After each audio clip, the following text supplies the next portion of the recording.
Well, the desk itself, the top of it, is going to be made out of this old coffee table. I just found this on the side of the road. And it was a bit bigger. I cut about 8 or 9 inches off of one end and then trimmed the back to fit where I want it to go. Now, this one, like a lot of more modern coffee tables, you know, it's a sandwich of 2 pieces of, you know, halfway decent, like a plywood, and then it's got the fiber or medium density, whatever you want to call that crap, in the center of it. So when I cut it, it was showing on the side, and this is the side that's actually going to be showing out in the coach. So I just went ahead and glued on a piece of aromatic cedar. This is that crud that, you know, you used to line closets with. And I've got scraps of it because I use it for a lot of other stuff. And just glued that on, and what we're going to do is just very lightly shape that piece to fit and give a light sanding to get rid of the gloss on this thing and smooth it out. And this is going to be the desktop. Let's get started. Alright, well, I'm using the random orbital sander, as you can see here, and pardon me for the shadows and whatnot, it's just the way it is in the shop. And I've got the piece of cedar. Yeah, doesn't look bad. You can see a little bit of a line here, but that'll be alright. I'll get to that in a few minutes. But just a couple words about sanding. If you're going to be mucking about with a veneer, which pretty much, that's what this is. If you've never done it before, try and pick something that's got a pretty thick veneer. I don't know if the camera's going to pick that up.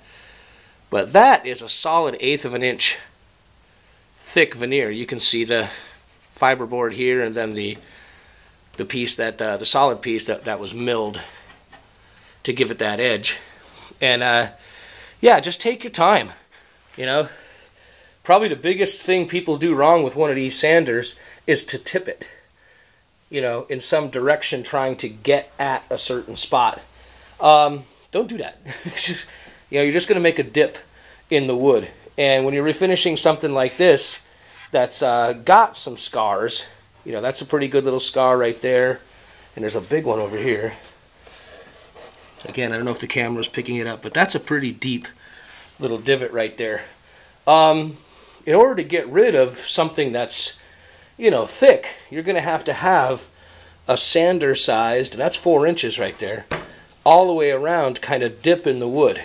Now, me personally, no, I mean, I'm not too worried about this being perfectly flat in every single spot on it. No, it's a desk. And keep in mind, this is a, well, considering this is, actually, I'm doing this on New Year's Eve. This trailer's going to be 40 years old. Is that right? 74, 2014? Yeah. You know?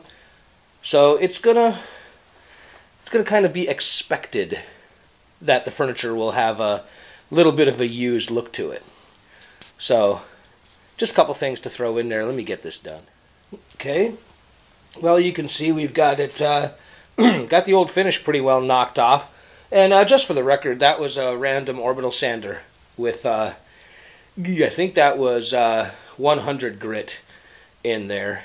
And, yeah, definitely starting to look more clean, but it still has some splotchy. Again, I'm not sure if the camera will pick it up, but I can see a little bit of splotchiness in there.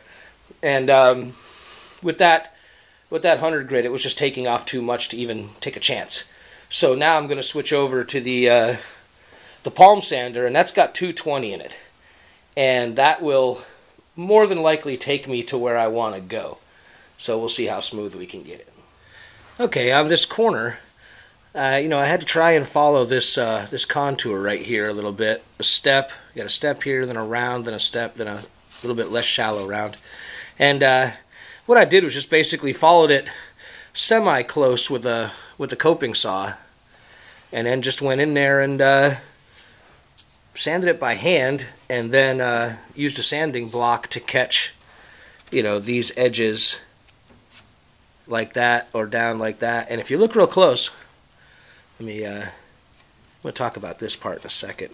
Yeah, I know it looks kind of ooky, but It's just a little spit. If you spit on your finger and give it a little rub, you're going to kind of get an idea what the wood might look like with a certain kind of finish. And it'll also make other stuff show up. I don't know if you can see it, but right there, above my fingernail, there's a little line that actually made a mistake with the coping saw and just went a tad too deep. But in order to get that out, I'd really have to blend it in by bringing it along this a bunch. So you know what? I'm just not going to worry about it. But I do have to go ahead and use a sanding block and sanders, whatnot, and get this this part of the wood cleaned up. And then we'll get this mess cleaned up and think about stain. Okay, surprise! Change of plans. Alright, as I was sanding this, I showed you I had a little oops right here.